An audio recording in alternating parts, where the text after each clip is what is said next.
mohon maaf, sedahsyat-dahsyatnya putusan MKD itu apa? Bisa nggak memberhentikan? Gitu kan? Atau dia cuma merekomendasikan? Kalau merekomendasikan, itu ada sanksi terberat. Kalau dia merekomendasikan saja lalu digelar ke paripurna, ya nanti ada hitung-hitungan politik lagi di paripurna. Jadi 2 tahap kan. Akhirnya proses yang dilakukan MKD memang bukan proses yang final. Sehingga apakah perlu seperti apa yang sekarang menjadi dorongan di luar publik kasus ini agar tidak hanya diproses secara etik saja, tetapi juga hukum? Ya, proses etik dan proses hukum dua proses yang berbeda, ya. 2 hal yang berbeda. Jadi hukum tidak perlu menunggu etik, etik pun tidak perlu menunggu hukum. Dua-duanya hukum mau tidak jalan perlu boleh. menunggu etik. Nggak perlu menunggu etik, nggak perlu. Sekarang begini, kalau dikatakan dari sisi kode etik tidak bersalah, kan belum tentu secara hukum, gitu kan? Walaupun mestinya begini prinsipnya, kalau secara hukum salah, etiknya sudah dimentahkan, pasti etiknya juga salah, gitu. Karena begini, apa yang sudah diatur oleh hukum kan etik sebetulnya tidak perlu mengatur. Bisa saja hanya terjadi pelanggaran etik, tapi tidak jadi pelanggaran hukum. Tapi kalau terjadi pelanggaran hukum, mestinya ada pelanggaran etik di situ. Kemudian apa kalau begitu pintu masuknya untuk proses hukum ini? Untuk proses hukum, saya pikir begini, kalau dibilang pintu masuk, nggak perlu pintu. Penegak hukum bisa masuk tanpa pintu. Karena begini, kalau dibilang harus ada laporan, di mana ketentuan harus ada laporan? Penegak hukum kita itu proaktif, ya kan? Polisi itu punya kewenangan kok untuk masuk. Ya, kejaksaan juga untuk kasus-kasus yang bisa ditangani, dia bisa menyidik misalnya, dia bisa tangani. KPK juga begitu. Ya kan, penegak hukum kita ini aktif loh, bukan pasif duduk di nunggu. Jadi mana kalau secara kewenangannya ada kejaksaan, ada Polri, ada juga KPK. KPK bisa Polri bisakah masuk ini selain ada delik aduan juga pencemaran nama baik misalnya, atau mungkin percobaan penipuan, atau KPK mungkin ada dugaan gratifikasi, korupsi dan lain sebagainya. Mana yang bisa lebih dulu masuk? Gini, tiga-tiganya berwenang ya, kepolisian, kejaksaan, KPK punya kewenangan. Kenapa? KPK misalnya bisa masuk berdasarkan dugaan tindak pidana korupsi. Ya, yang menurut saya memang ada nih. Tapi begini, lidik dulu. Gitu. Jadi kalau tadi misalnya mohon maaf Pak Taufikur Rahman Ruki bilang nanti kita sidik, kita maunya dihukum, nggak mau bebas. Loh makanya dilidik dulu. Ya kan, kalau memang ada dugaan tindak pidana naik penyidikan. Tapi memang KPK berarti khusus fokus pada dugaan tindak pidana korupsi. Nah, kejaksaan pun begitu, punya kewenangan di dugaan tindak pidana korupsi. Nah, kepolisian punya kewenangan lebih luas, bukan cuma korupsi, mulai dari dugaan penipuan atau percobaan penipuan atau pelanggaran undang-undang ITE entah oleh siapa, gitu kan, atau juga tindak pidana korupsinya bisa, gitu. Tapi dan itu tidak harus menunggu, ini delik biasa bisa langsung masuk. Ini delik biasa dan sama sekali tidak ada aturan bahwa orang harus melapor. Baik, kita akan dalami lagi nanti Mas Ganjar. Tapi saya ingin bergabung dulu ke Bang Junimart Girsang. Selamat malam Bang Junimart. Ya, selamat malam Mas Wahyu. Ya, Bang Junimart, apa perkembangan di MKD hari ini setelah kemarin juga sudah menerima nih bukti rekaman percakapan? Ya, kemarin jam 16.20 lebih kurang, saya dengan 2 orang pimpinan MKD sudah bertemu dengan Saudara Kapolri, ya dalam rangka untuk melakukan diskusi terkait dengan bukti rekaman yang kami terima pada hari Rabu pagi. Saran dari Pak Kapolri mengatakan bahwa tidak perlu pendalaman lebih lanjut mengenai rekaman tersebut karena yang dilaporkan telah mengakui adanya pertemuan dan telah mengakui sebagian adanya percakapan. Tinggal nanti bagaimana MKD mendalami dalam proses pemeriksaan di persidangan. Ya, artinya itu sudah ada pengakuan dari Pak Setia Novanto, kemudian tidak perlu lagi pembuktian. Artinya apa yang kemudian bisa cepat langsung dikerjakan, ditanggapi oleh MKD? Ya, tentu kita sudah mendengar bahwa yang dilaporkan ya telah memberikan statement di media televisi, ya di TV One, bahwa memang betul ada pertemuan itu, ya tetapi itu pertemuan cawe-cawe saja seperti di kedai kopi.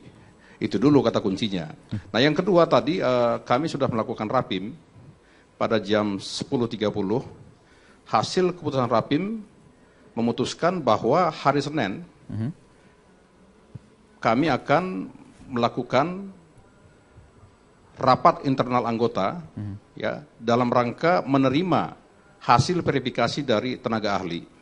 Rapat tersebut akan menentukan kapan hari persidangan dimulai dan siapa pertama yang kita panggil. Baik. Oke, baik Tan. Yang kedua, ya. kami juga memutuskan bahwa dalam persidangan nanti ya disarankan apabila anggota setuju, kita akan membuka sidang secara terbuka untuk umum karena ini bukan perkara asusila. Baik. Demikian Wahyu. Oke, baik Bang Junimar, tahan sebentar. Ini ada tambahan berita lagi karena ada fraksi Golkar yang hari ini juga menginstruksikan anggotanya di Majelis Kehormatan Dewan untuk mendukung Setia Novanto atau kadernya, ketua DPR yang sekarang menjadi terlapor di MKD. Ini membuat kekhawatiran baru lagi. Publik yang khawatir MKD ini akan masuk angin atau lain sebagainya. Bang Junimar, tahan sebentar, nanti dijawab usai jeda berikutnya di Prime Time News. Kami akan segera kembali.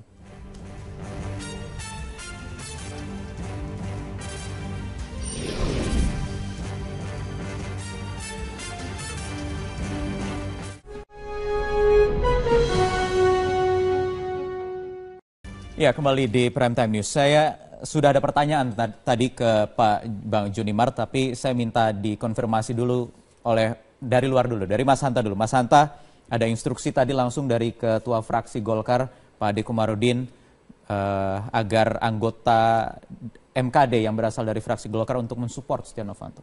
Maksudnya apa ini? Ya, apa kalau implikasi support yang bisa itu maknanya ini, adalah mengawal supaya persidangan dilakukan secara transparan, kemudian sesuai aturan, standar begitu, menurut saya sah-sah saja. Tetapi kalau misalnya itu bernada intervensi, itu bisa diadukan lagi ke Mahkamah MKD lagi yang ada di MD3 saya baca. Jadi ada pihak misalnya di pasal berapa itu termasuk fraksi misalnya berusaha mengintervensi proses MKD bisa di MKD-kan lagi. Itu poinnya ya sebelum soal Golkarnya. Nah, tadi saya melanjutkan Mas Ganjar di pasal 122 itu Mahkamah Kehormatan Dewan itu memang memiliki tugas untuk melakukan penyelidikan, mungkin dalam konteks bukan seperti di hukum, lembaga hukum ya, penyelidikan dan verifikasi. Dan keputusannya itu adalah bersifat mengikat, final dan mengikat. Dan itu kecuali yang sifatnya paling keras, misalnya sanksinya adalah pemberhentian tetap keanggotaan. Nah, itu harus dibawa ke paripurna. Tapi di luar itu bisa. Bahkan jadi kategori yang paling rendah dan sedang masih bisa. Iya, kalau yang teradu misalnya katakanlah Pak Setia Novanto tidak hadir dalam persidangan MKD, tapi MKD punya pembuktian lain, punya saksi yang lain bisa dihadirkan, bahkan MKD bisa membuat keputusan. Jadi kalau misalnya MKD ini bebas intervensi, transparan, betul-betul profesional, menurut saya Pak Junimar dan kawan-kawan itu memang punya ruang yang kalau dibuka, kita buka di Undang-Undang MD3 itu punya ruang yang cukup tinggi kuat untuk menegakkan kode etik dan norma. Ada penjelasan cukup di sana. Nah, dalam konteks Golkar tadi menurut saya mungkin poinnya di luar soal dimensi hukum, etik dan satu lagi politik. Nah, Golkar mungkin bisa belajar juga dari partai-partai lain, meskipun ini belum tersangka ya, bukan kasus hukum katakan, belum melari ke sana. Misalnya yang terakhir misalnya Partai Hanura dengan kasus kadernya, kemudian Nasdem. Tersangka, ada treatment yang ditangkap oleh publik ketika ada sikap partai yang jelas. Meskipun ini belum, tetapi poin saya adalah untuk kasus tanda petik, Ketua DPR harusnya standar etikanya lebih tinggi daripada anggota biasa. Nah, itu yang saya harapkan justru Golkar memiliki sikap yang dikirim kepada publik. Jadi di luar persoalan hukum, apa terkait tadi Pak Junimar katakan justru sudah ada klarifikasi bahwa rekaman itu betul. Nah, itu yang saya disayangkan. Tapi kalau sikapnya adalah menginstruksikan kadernya di MKD untuk mensupport. Nah, makna support itu dulu. Kalau itu dalam rangka mengawal agar transparan, kalau saya baca di media tadi Pak Bambang Susatyo dalam konteks ini transparan, itu positif berarti. Tapi kalau dalam rangka mengamankan dalam makna negatif tentunya, itu tidak boleh.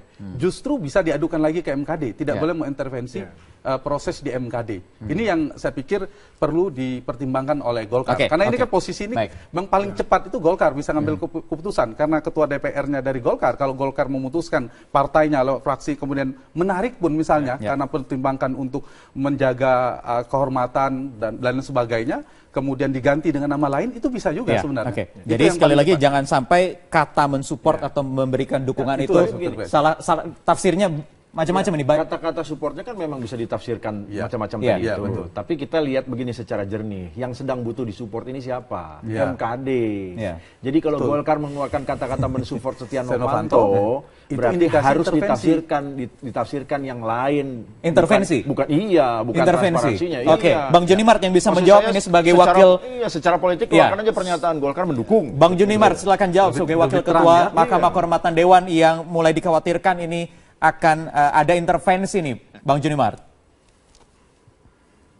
Ya, Mas Wahyu, Bang Ganjar, Bang Handa, ya, di pasal 56, ya secara jelas dan tegas telah diatur bahwa MKD tidak boleh diintervensi oleh siapapun. Tidak boleh diintervensi oleh anggota, oleh fraksi, bahkan oleh pimpinan DPR. Ya, MKD itu bekerja secara bebas dan aktif. MKD itu di dalam keputusannya adalah final and binding. Nah, kalaupun misalnya tadi ada statement dari ketua fraksi Golkar yang mengatakan akan mengawal. Pemahaman saya mengawal di sini bahwa betul-betul dari fraksi Golkar akan melakukan pekerjaannya sesuai dengan peraturan DPR nomor 2 tahun 2015 tentang tata beracara.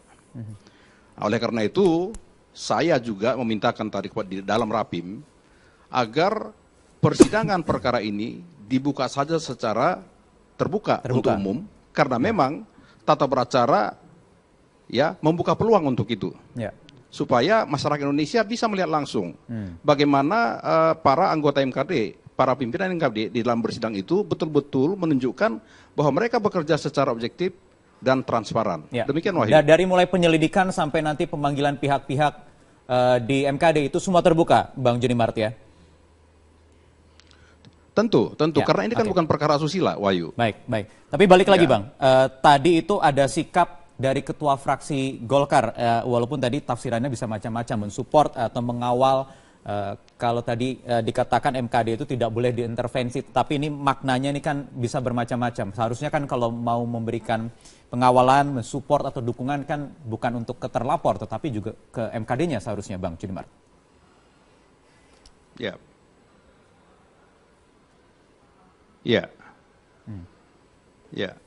Ya, kemudian bagaimana?